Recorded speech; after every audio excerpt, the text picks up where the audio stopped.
Shalom, selamat malam jemaat yang dikasihi Tuhan. Pada malam hari ini saya mau bawakan pelajaran dan renungan untuk kita bersama-sama yang saya beri tema 7 Roh Allah. Roh Kudus adalah Roh Bapa. Matius 10 ayat 20 mengatakan demikian. Roh Kudus adalah Roh Bapa yang berdiam di dalam hati orang percaya. Roh Kudus adalah roh yang mengalir keluar dari Allah Bapa dan tidak pernah terpisah dari Bapa. Yohanes 15 ayat 26. Setelah Tuhan Yesus naik ke sorga, Bapa dan Tuhan Yesus mengutus Roh Kudus untuk menyertai dan menolong orang percaya memahami segala kebenaran Injil yang menyelamatkan. Ada dua alasan kenapa Roh Allah itu disebut Roh Kudus. Yang pertama karena sifatnya yang memang kudus, hakikatnya yang memang mulia, agung, dan kudus. Dan yang kedua, Roh Allah disebut Roh Kudus karena Allah menghendaki manusia hidup kudus. Nggak heran dalam perjanjian lama, sebutan Roh Kudus muncul sehubungan dengan dosa bangsa Israel. Yesaya 63 ayat 10 mengatakan, tetapi mereka memberontak dan mendukakan Roh Kudusnya. Maka ia berubah menjadi musuh mereka dan ia sendiri berperang melawan mereka. Kenyataan bahwa Roh Kudus bisa didukakan jelas menunjukkan bahwa Roh Kudus adalah pribadi. Itu sebabnya Efesus 4 ayat 30 katakan, dan janganlah kamu mendukakan Roh Kudus Allah yang telah mematraikan kamu menjelang hari penyelamatan. Kitab Wahyu menggambarkan Roh Kudus sebagai 7 roh Allah yang diutus ke seluruh bumi. Dalam Wahyu 5 ayat 6 dikatakan, maka aku melihat di tengah-tengah tahta dan keempat makhluk itu dan di tengah-tengah tua-tua itu berdiri seekor anak domba seperti telah disembelih, bertanduk 7 dan bermata 7. Itulah ketujuh roh Allah yang diutus ke seluruh bumi. Gambaran anak domba berdiri di tengah-tengah tahta dan anak domba punya 7 tanduk. Artinya anak domba punya kekuasaan yang sempurna. Lalu kalau di tanduk itu ada 7 mata, itu berarti anak domba itu memiliki 7 roh Allah yang diutus ke seluruh bumi. Itu berarti 7 mata itu menunjukkan kesempurnaan kehadiran Roh Kudus di segala tempat. Bahwa dalam kitab Wahyu kata 7 roh Allah adalah kata ganti Roh Kudus sudah jelas sejak pembukaan kitab Wahyu. Dalam Wahyu 1 ayat 4 sampai 5. Dari Yohanes kepada ketujuh jemaat yang di Asia Kecil, kasih karunia dan damai sejahtera menyertai kamu dari Bapa yang ada dan yang sudah ada dan yang akan datang, pribadi pertama. Dan dari ketujuh Roh Kudus yang ada di hadapan tahtanya, di sini disebut pada urutan yang kedua. Dan dari Yesus Kristus, anak saksi yang setia yang pertama bangkit dari antara orang mati dan yang berkuasa atas raja-raja bumi. Jadi saudara bisa lihat, kalau Bapa itu dan Tuhan Yesus, lalu ada 7 roh Allah, ketujuh roh, itu menunjukkan berarti ketujuh roh itu menunjuk pada Roh Kudus. So, 7 roh Allah bukan berarti ada 7 Roh Kudus, tetapi lambang kesempurnaan Roh Kudus. Dalam hal ini kesempurnaan kehadiran Allah di segala tempat. Saat bicara soal karunia Roh Kudus, Rasul Paulus pernah katakan begini. Efesus 4 ayat 10, ia telah turun, ia juga telah naik jauh lebih tinggi daripada semua langit untuk memenuhkan segala sesuatu. Jadi dia bicara tentang Tuhan Yesus naik ke surga, lalu memenuhkan segala sesuatu. Kalau kita baca dalam terjemahan bahasa Indonesia sehari-hari, Efesus 4 ayat 10 itu bunyinya gini. Dan ia yang sudah turun itu, ialah juga yang naik sampai ke tempat yang jauh lebih tinggi dari segala langit. Sehingga seluruh alam semesta terisi dengan kehadirannya. Menarik ya? Tuhan Yesus naik dan seluruh alam semesta terisi dengan kehadirannya.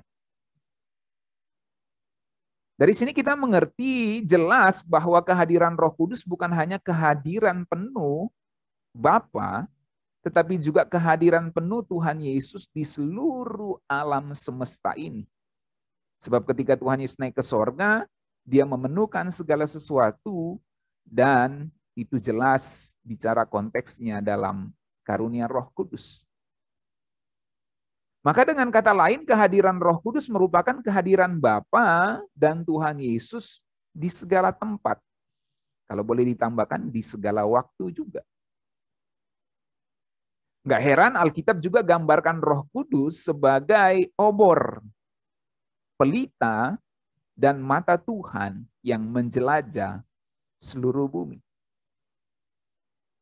Obor maupun pelita adalah lampunya, senternya orang-orang zaman dulu.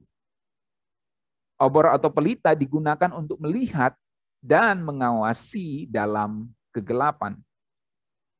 Wahyu 4 ayat 5 dikatakan, dan dari tahta itu keluar kilat dan bunyi guru yang menderu. Dan 7 obor menyala-nyala di hadapan tahta itu. Itulah ketujuh roh Allah.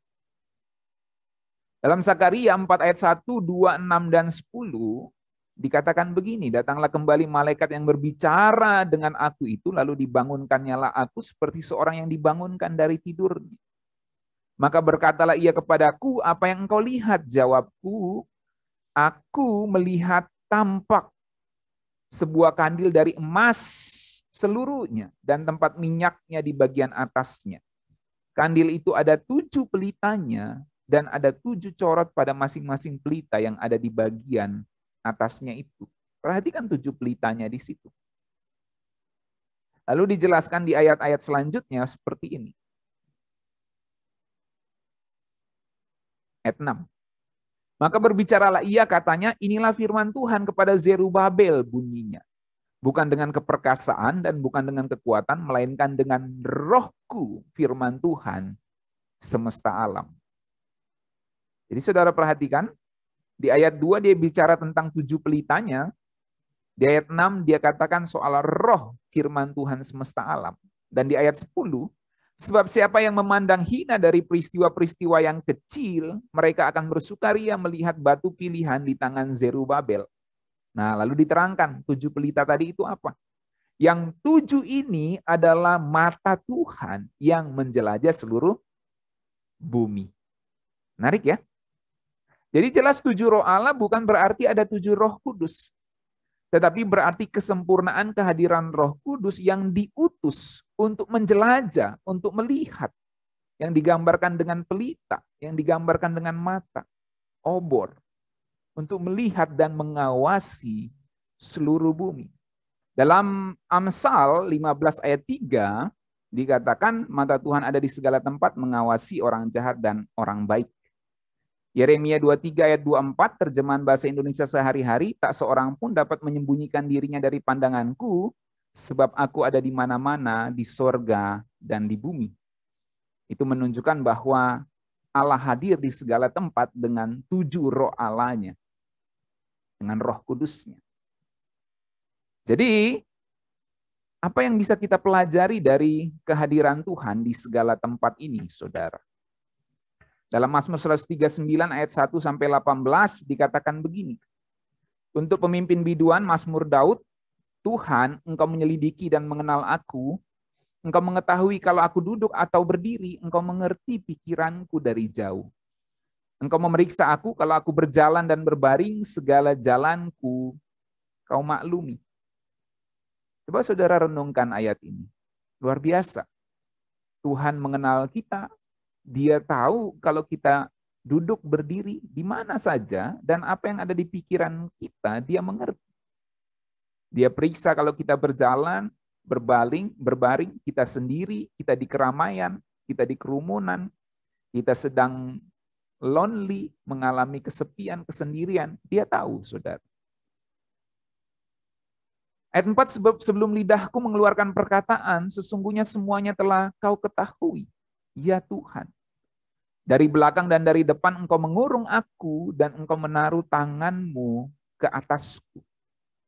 Terlalu ajaib bagiku pengetahuan itu, terlalu tinggi, tidak sanggup aku mencapainya. Nah, menarik di ayat 7 itu. Berhubungan dengan kehadiran Allah, kemahadiran Roh Kudus yang digambarkan sebagai 7 roh Allah itu. Daud mengatakan, kemana aku dapat pergi menjauhi rohmu? Kemana aku dapat lari dari hadapanmu? Jika aku mendaki ke langit, engkau ada di sana. Jika aku menaruh tempat tidurku di dunia orang mati, di situ pun engkau. Jika aku terbang dengan sayap fajar dan membuat kediaman di ujung laut, juga di sana tanganmu akan menuntun aku dan tangan kananmu memegang aku. Jika aku berkata, biarlah kegelapan saja melingkupi aku dan terang sekelilingku menjadi malam, maka kegelapan pun tidak menggelapkan bagimu. Dan malam menjadi terang seperti siang, kegelapan sama seperti terang. Sebab dia digambarkan sebagai obor, mata yang bisa melihat. Kalau dalam kegelapan ada obor, maka bisa terlihat sesuatu di dalam kegelapan itu. Itu sebabnya kehadiran Roh Allah digambarkan sebagai obor. Itu menunjukkan bahwa tidak ada yang tersembunyi di hadapan Tuhan.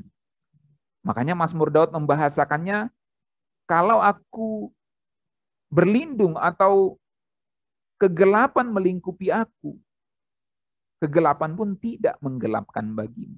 Sebab Tuhan itu obor, Roh Allah itu obor.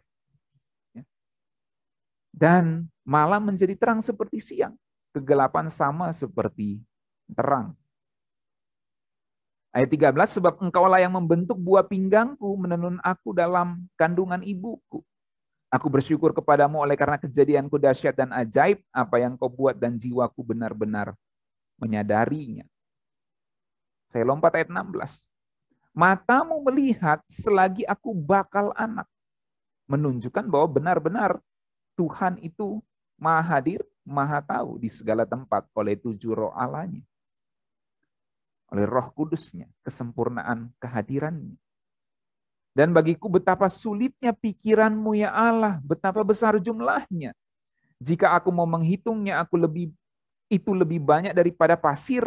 Apabila aku berhenti, masih saja aku bersama-sama engkau. Nah, menarik sekali ayat 17 dan 18 ini dalam terjemahan firman Allah yang hidupnya begini. Tuhan, sungguh indah dan menyenangkan bahwa engkau selalu memikirkan aku.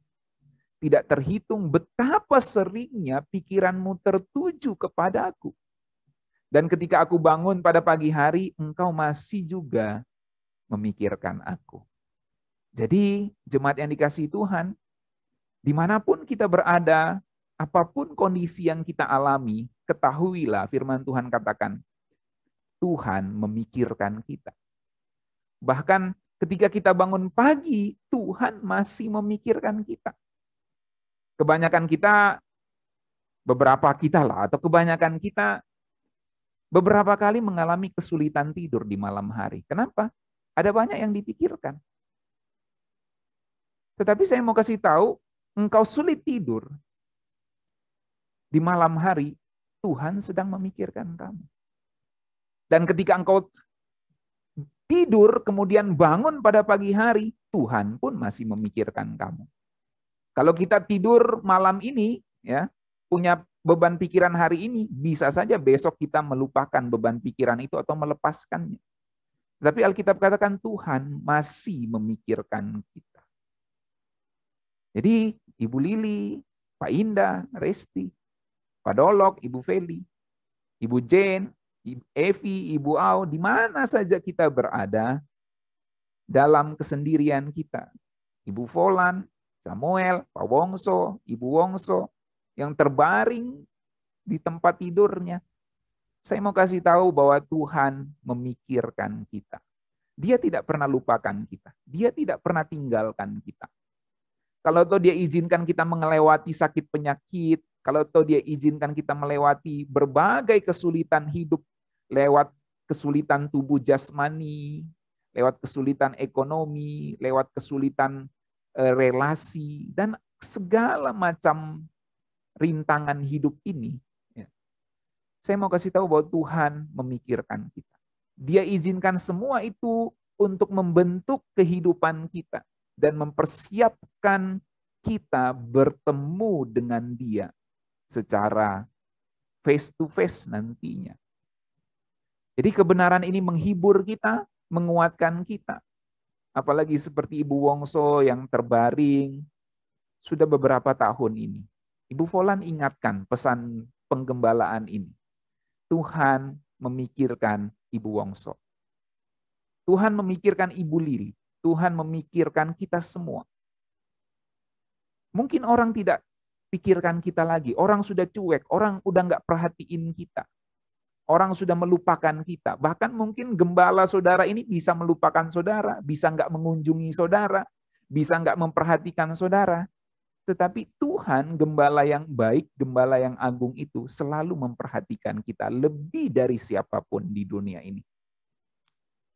Kalau saya tidak menelpon orang tua saya dalam seminggu, itu ada sesuatu yang kurang di dalam hati saya. Itu baru setiap minggu saya harus bisa menelpon orang tua saya, apalagi di zaman teknologi seperti ini. Tapi firman Tuhan mengingatkan kita saat ini, lebih dari siapapun Tuhan memikirkan kita. Alkitab katakan Dia selalu memikirkan kita. Bahkan saat kita bangun pagi pun Dia masih memikirkan kita. Makanya Alkitab katakan tak terhitung betapa seringnya pikiran Tuhan tertuju kepada kita. Oleh sebab itu di akhir renungan 7 roh Allah, kehadiran Allah yang sempurna yang memperhatikan kita ini, saya mau kasih pertanyaan refleksi ini kepada kita semua. Bukan hanya untuk jemaat, tetapi untuk saya juga, untuk kita semua. Kalau Tuhan memikirkan kita, pertanyaannya begini sekarang. Adakah kita memikirkan perasaannya? Roh Kudus itu pribadi, Roh Allah yang hadir di segala tempat, yang mewakili kehadiran Bapa dan Anak di segala tempat. Alkitab katakan jangan mendukakan Roh Kudus Allah yang memateraikan kamu menjelang hari penyelamatan. Jadi kalau Roh Allah, Tuhan memikirkan kita, adakah kita memikirkan perasaan Roh Kudus yang ada di hati kita, di dalam hidup kita, dan ada di sekeliling kita, di mana saja kita berada? Adakah kita memikirkan perasaannya? Perasaan Roh Kudus yang selalu menyertai kita. Saat kita berkata begini, saat kita berbuat begini, saat kita bertindak begitu, saat kita berjalan ke sini, saat kita membeli ini, saat kita melakukan sesuatu, adakah kita memikirkan perasaan Tuhan dengan apa yang kita lakukan dan katakan dan yang kita perbuat kepada orang lain? Mari pertanyaan ini menjadi refleksi kita semua, menjadi perenungan kita semua, supaya dalam hidup kita belajar untuk memikirkan perasaan Tuhan. Dan melayani perasaan Tuhan, itulah pelayanan yang sesungguhnya. Melayani perasaan Roh Kudus, itulah pelayanan yang sesungguhnya. Tuhan Yesus berkati kita sekalian, mari kita berdoa.